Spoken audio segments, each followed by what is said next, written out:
Have you ever wondered why you couldn't figure out a particular point, probably 3 years ago or 5 years ago?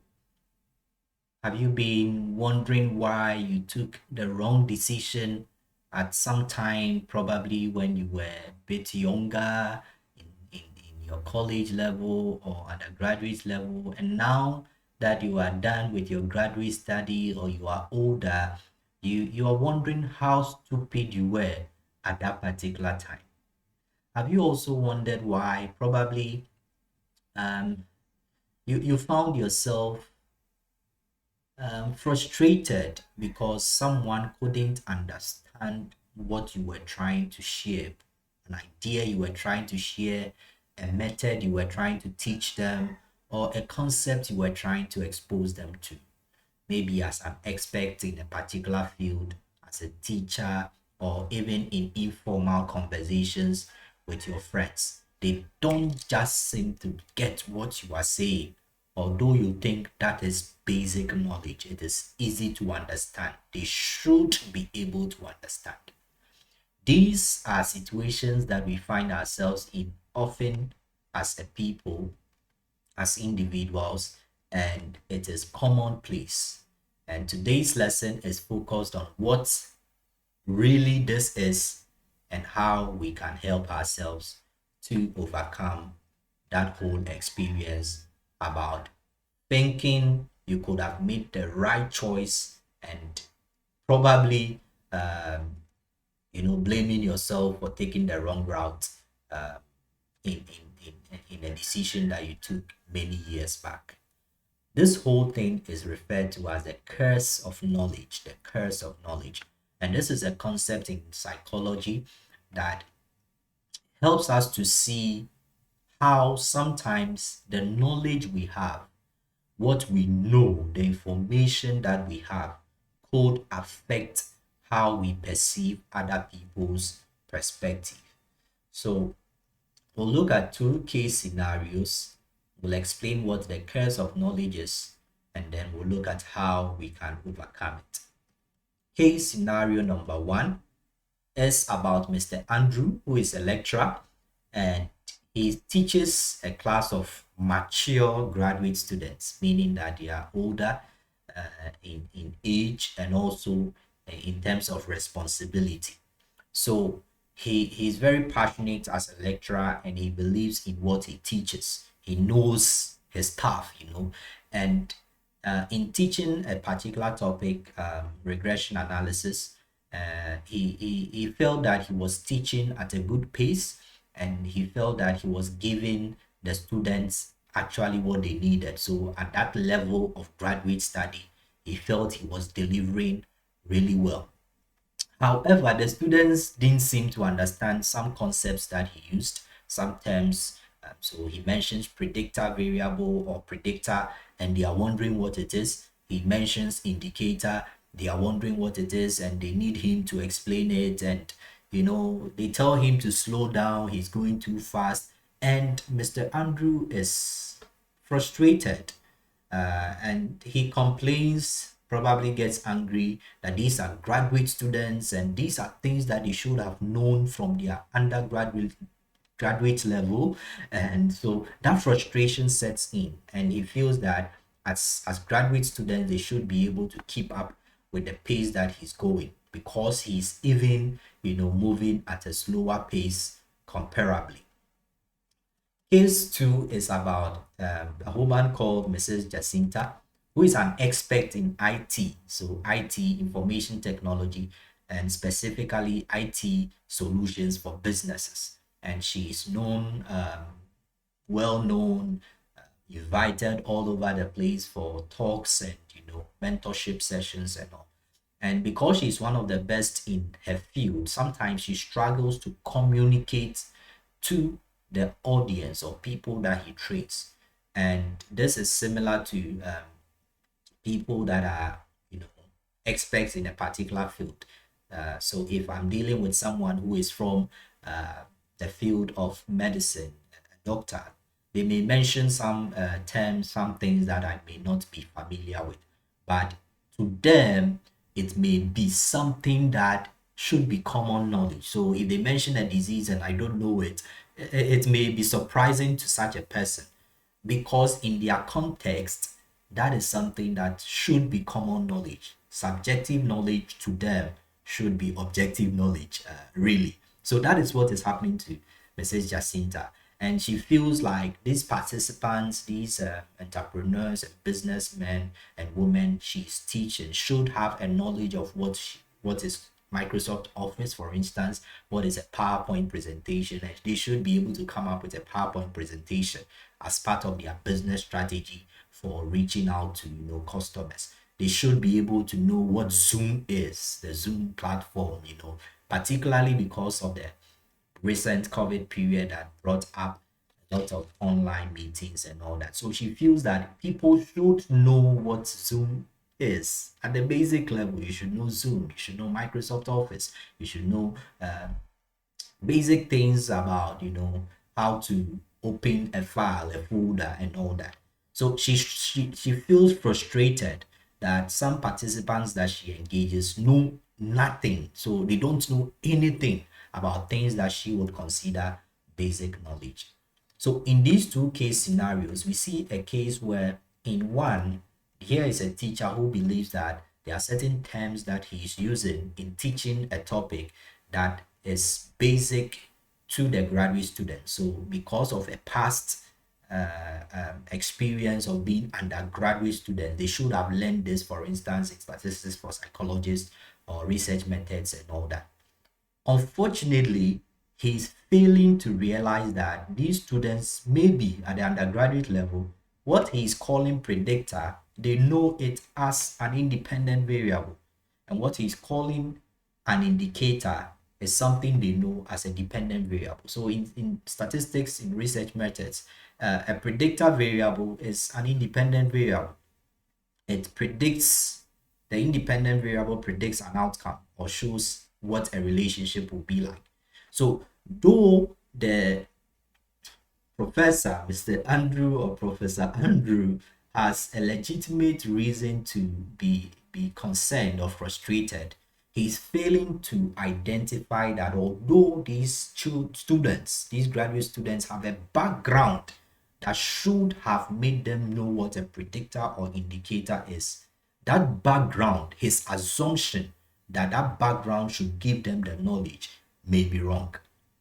But because of what we call the curse of knowledge, sometimes we fail to acknowledge that our assumption that people should know what we are saying or be able to understand it will not always be true. So Zoom may have become popular because of the COVID-19 and all that, but it doesn't mean that everybody uses Zoom. So failing to understand that point, that although this may be common knowledge to you as an expert, the person who is not from your field may not know about what you think is basic.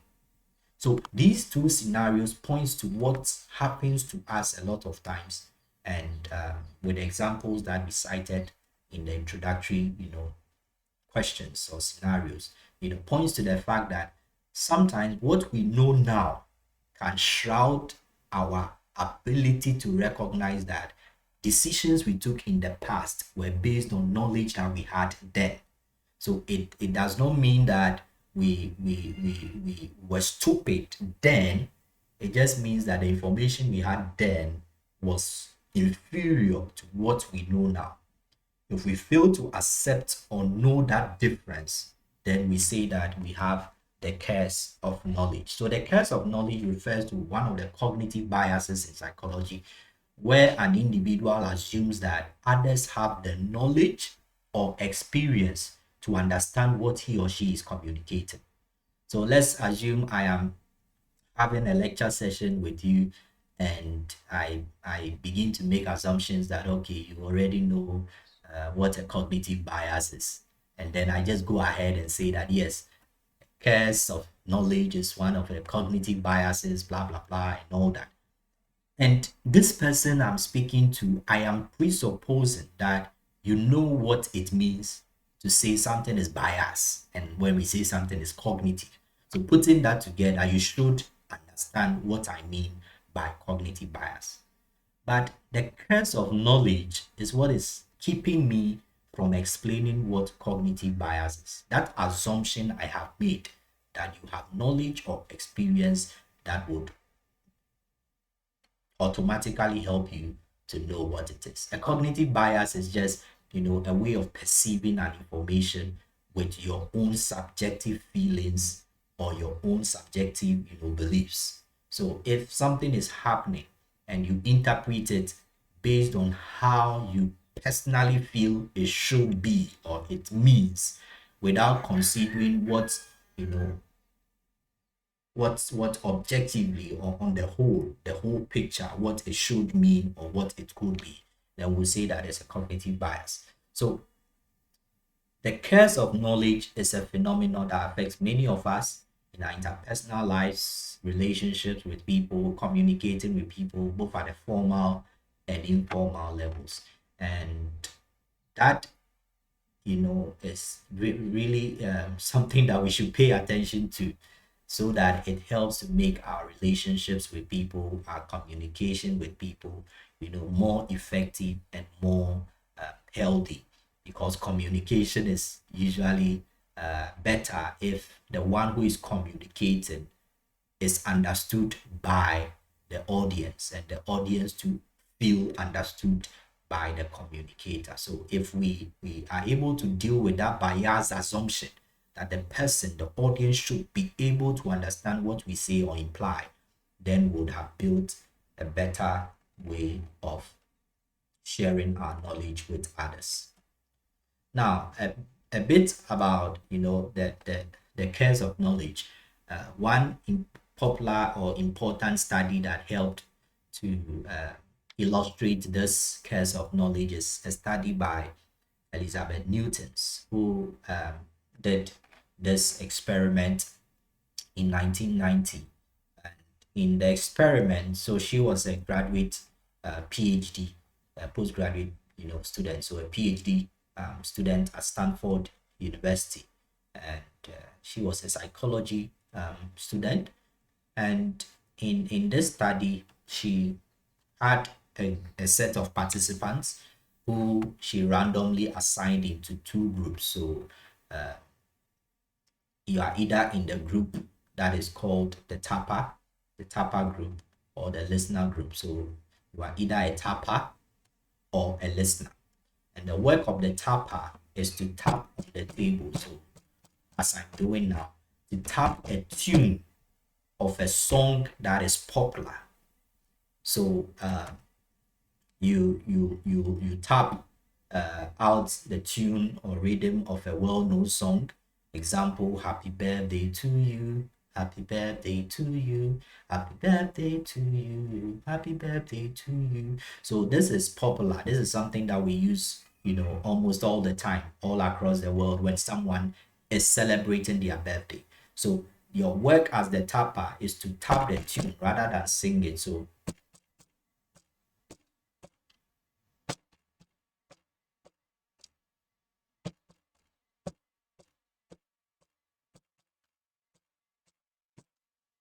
now, let's assume that I hadn't told you that I'm coming to tap happy birthday to you. How many of us would have been able to guess correctly what I was tapping as happy birthday to you? I'm sure many may struggle without having been pre-informed that this is happy birthday to you. So the individual tappers who had knowledge from the experimenter that this tune, selecting the songs that this one is happy birthday to you, this one is this, probably peace like a river or something, felt that this is something that the listeners could easily predict. So when we have prior knowledge or experience about something, it becomes easy for us to believe that other people should be able to know what it is. So this is what happened. The tappers were asked to predict. So if you are a tapper and you are supposed to tap maybe three of the popular songs, and then your listener will determine which songs you are tapping. They were able to predict on an average of 50% probability that the listeners will correctly guess the song of the rhythm being played. So the range of estimations that these tappers who were, in the tappers group gave was as low as 10% to as high as 90%. So in that range, with an average of 50%, they believe that the listeners will be able to correctly guess which song they were tapping. An interesting outcome, was realized. The listeners were only able to correctly guess 2.5% out of the 120 songs tapped. So only three of a possible 120 songs that the tappers, tapped for the listeners to make an assumption or a guess out of. And what does this tell you? As we mentioned earlier, the tappers were so confident in making their prediction because they had a certain pre-knowledge, pre-information, a certain background experience of what those songs and their rhythms are. Because as I was tapping, I was playing the melody in my head. So if I am tapping a song right now, let's do one example.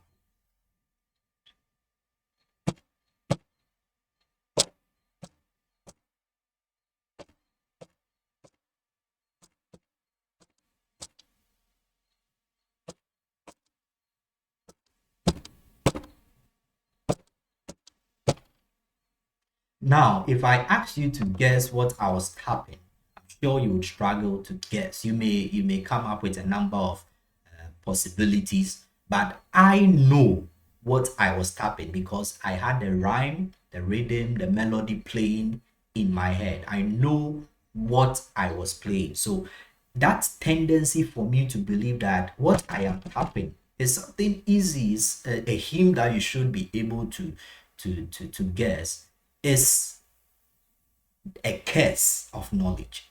So what I was actually playing was when peace like a river attended my way, when sorrows like seas billows roll. But it's not obvious to the listener what you are tapping until, for instance, I'm able to add a bit of cue that helps to make their prediction or guess easier. So let's assume instead of just tapping, I add this.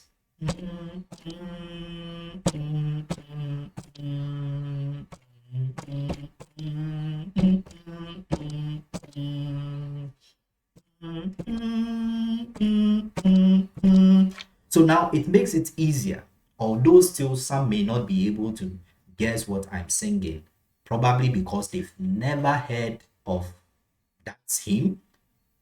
And those who have heard of the hymn before, it makes it easier for them when I add the tune to the tapping. So I may not be singing the words, but the tune alone makes it easier for them to guess the song.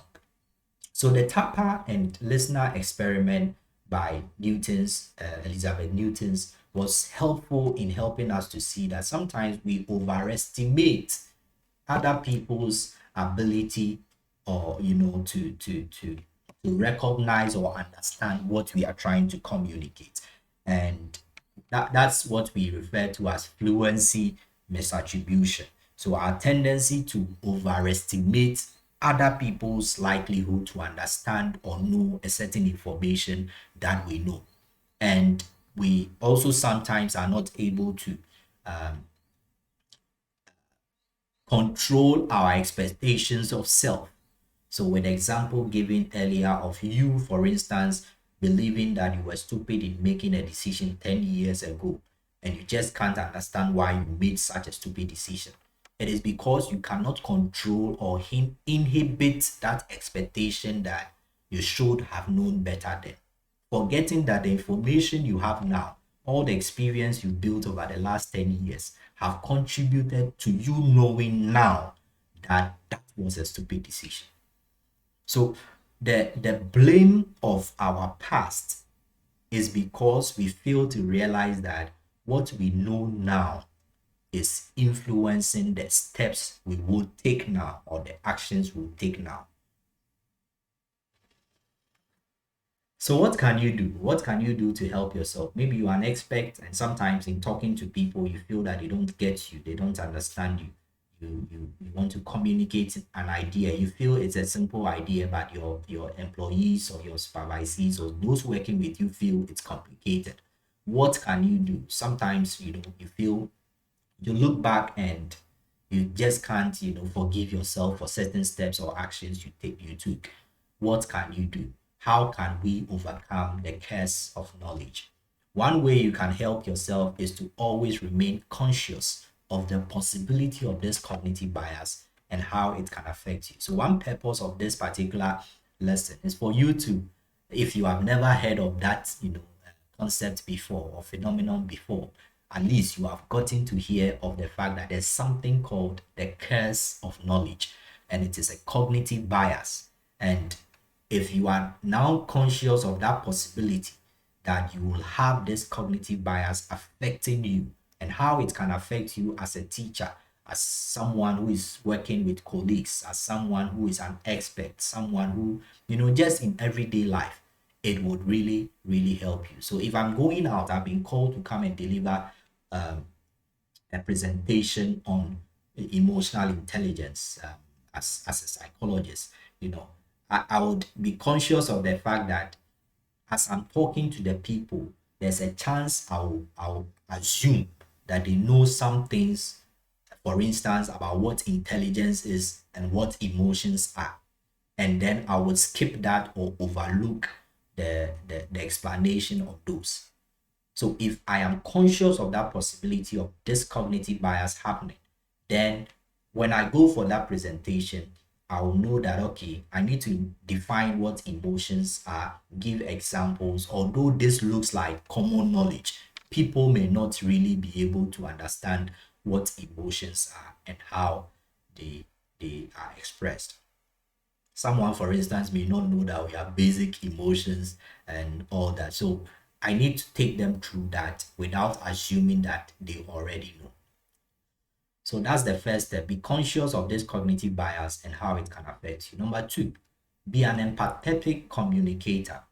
And empathy is something that runs through a lot of things, I discuss because it's important. Being able to put yourself within the context of the person you are communicating to. So if I'm talking to a child, I know that this is a child, and I don't expect a child to be able to think like an adult as I am.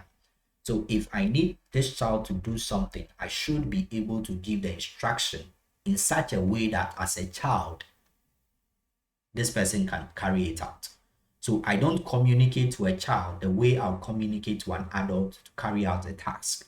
If the child asks a question 3 times, 10 times, in order to understand what I mean, I should go ahead to explain to the child because I have been able to put myself within the context of the child to know that probably what I feel should have been easy for them to do. They have not gotten to that level yet to be able to understand it as simply as I do. So if you are an empathetic communicator, you try to understand your audience and you communicate to them as unique people. Number three, when you are communicating, choose the route of parsimony. Now, in parsimony, when it comes to research and psychology, or generally, parsimony means that choosing the alternative explanation that is the simplest. So if I have 3 ways of undertaking a particular task, I look at the 3 ways and see which of them is the easiest way to explain the concept or carry out that task. So back to the experiment, the tapper and listener experiment. There is one method of just tapping, and then the listener, decides what I am tapping. And there's also the route of tapping and adding a melody to it. So the melody that I'm playing in my head,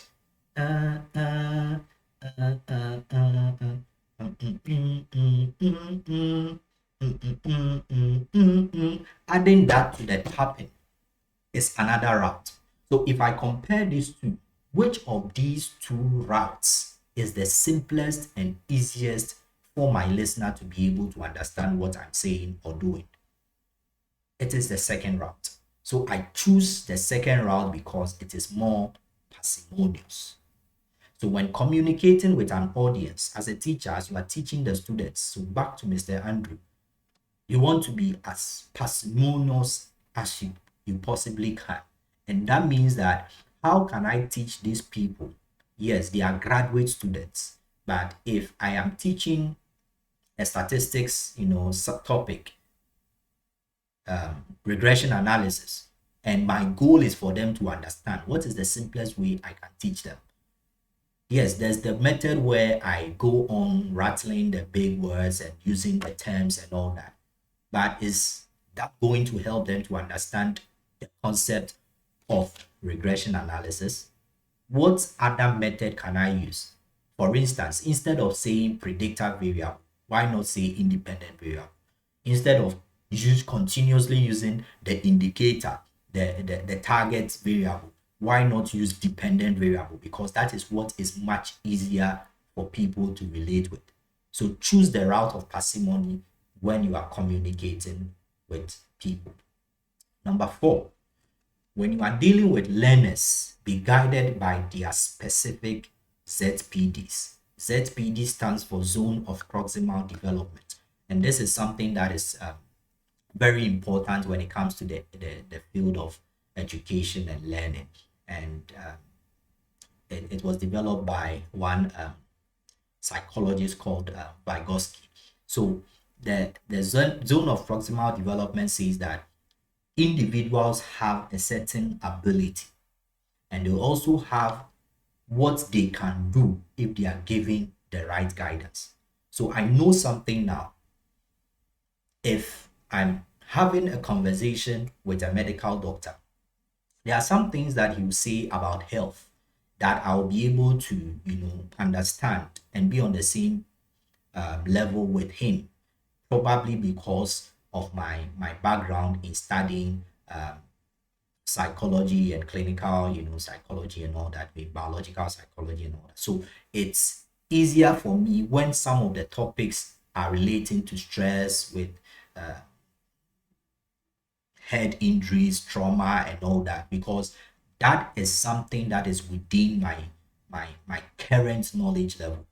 Now, there's also another level I can get to if, for instance, the doctor is talking about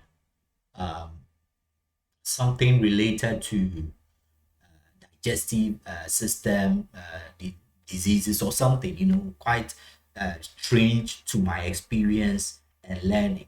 But because I have been educated, because I have some knowledge and some leaning towards this health field, if the doctor explains, I'll be able to understand it and appreciate the conversation. So what I know now and what I can know when I am guided is what is referred to as my zone of proximal development. So if you are dealing with learners, whether you are an employer, you are dealing with employees, you are superior, you are dealing with your subordinates, you are a teacher dealing with your students, you're a master dealing with your apprentices, always be guided by the fact that there's something they know now and there's something they can do if you guide them. Don't assume that they know it. Don't assume that it's easy a method to use, so they should be able to apply that method. Take your time to understand what they know. That's why in lessons, in classroom lessons, good teachers will want to find out what you know. So what do you know about this topic? Any ideas about what regression is, any idea about what a predictor variable is, and then you get to know what the student's level of knowledge is on that topic. And then you build it on from there by guiding them to a higher level. When dealing with learners, be guided by the specific ZPDs that they are in. And finally, be practical and be specific, not idealistic or general. So use example, use cues, add things that will make it easier for your people or the audience to understand what you are saying. So if I'm trying to share an idea with you and you are not getting it, is there an example I can use? Probably somebody has tried that business idea. And okay, so what I mean is, if you look at maybe